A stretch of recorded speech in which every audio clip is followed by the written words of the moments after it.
देखिए, आप लोग मेरे ख्याल से मैग्नेटिक फील्ड एक ऐसा चैप्टर, एक ऐसी चीज है जिसको हम बहुत टाइम से पढ़ रहे हैं, है ना। हम लोग मैग्नेटिक फील्ड बहुत टाइम से पढ़ रहे हैं। थोड़ा सा मैं यहाँ पे और बताना चाहूंगा मैग्नेटिक फील्ड के बारे में कि ये मैग्नेटिक फील्ड में क्या होता है, कैसे होता है। देखो, मैग्नेटिक फील्ड को हम दो प्रकार से पा सकते हैं, है ना। मेरे ख्याल से सबको ये बात तो पता होगी, कोई नई बात नहीं बता रहा हूं मैं। मैग्नेटिक फील्ड को हम दो तरीके से अचीव कर सकते हैं, और वो दो तरीके कौन कौन से हैं। उनमें से एक है आपका जिसको हम बोलते हैं, आपका कौन सा तरीका, जिसको बोलते हैं हम आपका परमानेंट मैग्नेट। परमानेंट मैग्नेट मतलब एक ऐसी चीज है जो कि आपको मैग्नेटिक फील्ड प्रोवाइड कर सकता है बड़े आसानी से, है ना। परमानेंट मैग्नेट आपको मैग्नेटिक फील्ड प्रोवाइड करके दे सकता है। और दूसरा तरीका क्या है मैग्नेटिक फील्ड पाने का? दूसरा तरीका हमारे पास होता है, दैट इज इलेक्ट्रोमैग्नेट। हम लोग इलेक्ट्रोमैग्नेट की हेल्प से, इलेक्ट्रोमैग्नेट की हेल्प से हम लोग मैग्नेटिक फील्ड पा सकते हैं। थोड़ा सा बात करते हैं परमानेंट मैग्नेट के बारे में, ठीक है।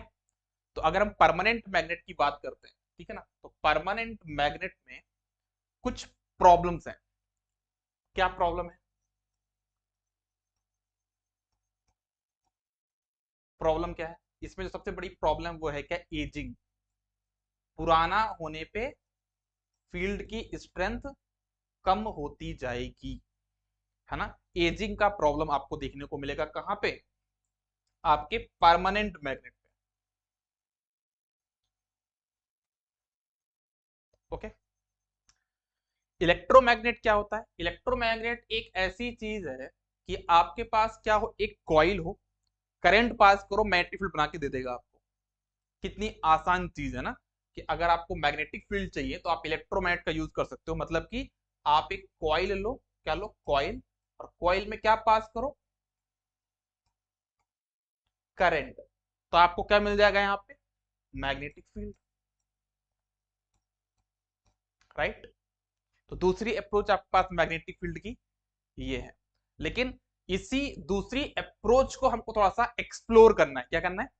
एक्सप्लोर। इसी को थोड़ा और अच्छे से समझना है। जैसे मैं क्या करता हूं ध्यान से समझिएगा सभी लोग। मैं बात करता हूं कि देखो भाई, जो करंट है ना यहाँ पे, वो दो प्रकार की हो सकती है। यस और नो? बिल्कुल। कौन कौन सी करंट हो सकती है हमारे पास? एक हो सकती है डीसी करंट, और एक हो सकती है हमारे पास एसी करंट। यस और नो? यस। डीसी करंट अगर आप दोगे कॉइल को, तो मैग्नेटिक फील्ड आपको क्रिएट करके देगा। कहां पे देगा? जैसे आपने आपको कहां पे मिला था वो? जैसे कि आपको डीसी मशीन में मिला था, जैसा कि आपको पीएमएमसी इंस्ट्रूमेंट में मिला था। सॉरी, पीएमएमसी तो आप परमानेंट मैग्नेट था। जैसे कि आपको मूविंग आयरन इंस्ट्रूमेंट में मिला था, है ना। वैसा मैग्नेटिक फील्ड आपको ये देने देगा। उसको हम किस प्रकार का मैग्नेटिक फील्ड बोलते हैं? उसको हम बोलते हैं time in variant magnetic field. उसको हम क्या बोलते हैं? अगर आप कॉइल को करंट पास करोगे, डीसी मैग्नेटिक फील्ड देगा। किस प्रकार का magnetic field? That will be called as time invariant. मतलब टाइम के साथ वो वेरी नहीं होगा, टाइम इनवेरिएंट। डीसी कांस्टेंट रहता है ना, तो फील्ड भी जो मिलेगा आपको कांस्टेंट टाइप का फील्ड मिलेगा। तो टाइम इनवेरिएंट आपको मैग्नेटिक फील्ड यहां पे आप लोग को मिल जाएगा। ओके। लेकिन अगर वही आप एसी सप्लाई दोगे, तो आपको जो यहाँ पे फील्ड मिलेगा वो कैसा मिलेगा? टाइम वेरिंग मैग्नेटिक फील्ड मिलेगा। कैसा मिलेगा? टाइम वेरिंग मैग्नेटिक फील्ड मिलेगा।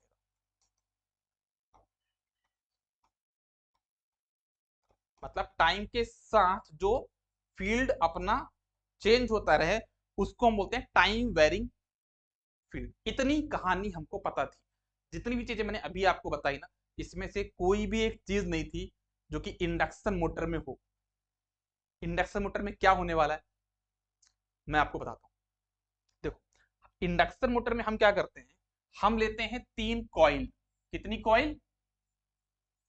तीन। ये पहली कॉइल हो गई। ये मेरी दूसरी कॉइल हो गई, ठीक है। और मेरे पास एक कॉइल और हो गई तीसरी। तीन कॉइल को मैंने ऐसे अरेंज किया है कि इनके बीच का जो मैकेनिकल एंगल है वो कितना है, 120 डिग्री, 120 डिग्री, 120 डिग्री। मतलब इनके बीच का जो एंगल है कितने सभी है, दैट इज ऑल्सो 120 डिग्री। ये भी 120 डिग्री और ये भी आपका 120 डिग्री। मैंने तीन कॉइल ले ली। अभी तक क्या था, अभी तक क्या था जो मैंने आपको बताया यहाँ पे मैंने क्या किया, इलेक्ट्रोमैग्नेट में एसी करंट पास करी, टाइम वेरिंग मैग्नेटिक फील्ड मिलता था मेरे को। मैंने क्या किया, यहाँ पे एक ही कॉइल थी ना, मैंने एक अरेंजमेंट बनाया, एक एक नहीं तीन कॉइल लिए मैंने। तीन कॉइल को ऐसा अरेंज किया है कि वो उनके बीच का जो एंगल है 120 डिग्री हो, ठीक है। फिर मैंने क्या किया, यहाँ पे इतना कर लिया 120 डिग्री। अब मुझे इनमें करंट पास करना है। क्या करना है इनमें, मुझे करंट पास करना है। कैसे करंट पास करूंगा देखना, मुझे इनमें करंट पास करना है, ठीक है। मुझे इसमें क्या करना है, करंट पास करना है। और जो मैं करंट पास करूंगा उसमें भी एक खेल कर रहा हूं मैं। क्या कर रहा हूं, उसमें भी मैं 120 डिग्री का गैप दे रहा हूं।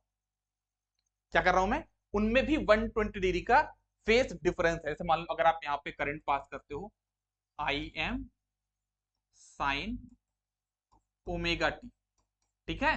तो इसमें जो करंट पास करोगे कितना हो जाएगा, वो आई एम, मान लो इसको आई एम वन, इसको I M two, sine omega T minus 120। Condition में क्या किया मैंने, कंडीशन कंडीशन सबको समझ में आई। मैंने यहाँ पे करंट में 120 डिग्री, जो मैं करंट पास कर रहा हूँ उसमें 120 डिग्री का गैप है, और यहाँ पे मैं जो करंट पास करूंगा उसमें भी 120 डिग्री का गैप हो जाएगा। तो कितना हो जाएगा ये, 240। तो I am three sine omega T minus 240, right. तो इतना मैंने किया। तो अकॉर्डिंग टू पहला वाला कॉन्सेप्ट जो मैंने बताया था ना यहाँ पे, कि भाई आपका कॉइल है, कॉइल में करंट पास करोगे एसी, तो टाइम वेरिंग मैग्नेटिक फील्ड मिलेगा। यस सुनो, यस। तो यही कॉन्सेप्ट अगर हमारा यहां पे लगता तो यहां पे एक फील्ड क्रिएट होगा मेरे पास, कैसा, टाइम वेरिंग फील्ड। यहां पे मुझे फील्ड मिलेगा अकॉर्डिंग टू पिछले वाले concept, five M one sine omega T. यहां पे मुझे क्या मिला, एक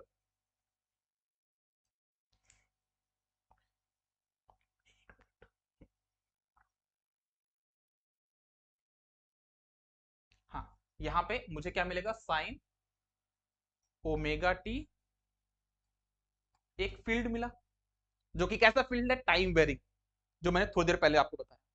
यहां पे भी एक फील्ड क्रिएट होगा, five M two sine omega T minus 120 degree, ठीक है। तो मेरे पास दो टाइम वेरिंग फील्ड आ गए, और एक मेरे पास यहाँ पे एक और फील्ड आ गया, five M three sine omega T minus 240। तो मेरे पास यहाँ पे तीन क्या आ चुके हैं, मेरे पास यहाँ पे तीन टाइम वेरिंग मैग्नेटिक फील्ड आ चुके हैं। अगर मैं इनका सम करूं, अगर मैं इन तीनों फ्लक्स का या फील्ड का सम करूं, तो मुझे एक ऐसी चीज देखने को मिल रही है जिसको बोलता हूं मैं रोटेटिंग मैग्नेटिक फील्ड। तो अगर मैं इन तीनों का सम कर दूं, जोड़ दूं, तो मुझे मिलता है यहाँ पे फाइव रिजल्टेंट। वो होता है आपका क्या, रोटेटिंग मैग्नेटिक फील्ड, ठीक है। और इसका जो मैग्नीट्यूड होगा ना, मान लो इसका मैग्नीट्यूड कितना है, 5m1। 2 मिनट के लिए मान लेता हूं मैं कि 5m1 बराबर 5m2 बराबर 5m3 बराबर 5m है। 2 मिनट के लिए ऐसा मान लेते हैं, एज्यूम कर लेते हैं भाई, करंट अगर बैलेंस थी तो मैग्नीट्यूड सेम था। तो मुझे जो यहाँ पे रिजल्टेंट मिलेगा ना, वो कितना होगा, 3/2 टाइम्स ऑफ 5।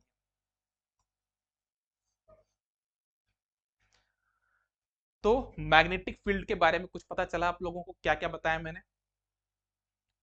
कुछ चीजें आपको क्लियर हुई। मैग्नेटिक फील्ड के बारे में हमने क्या क्या डिस्कस किया। मैंने सबसे पहले तो आपको ये बताया प्रॉपर बिल्कुल बेसिक से बताया।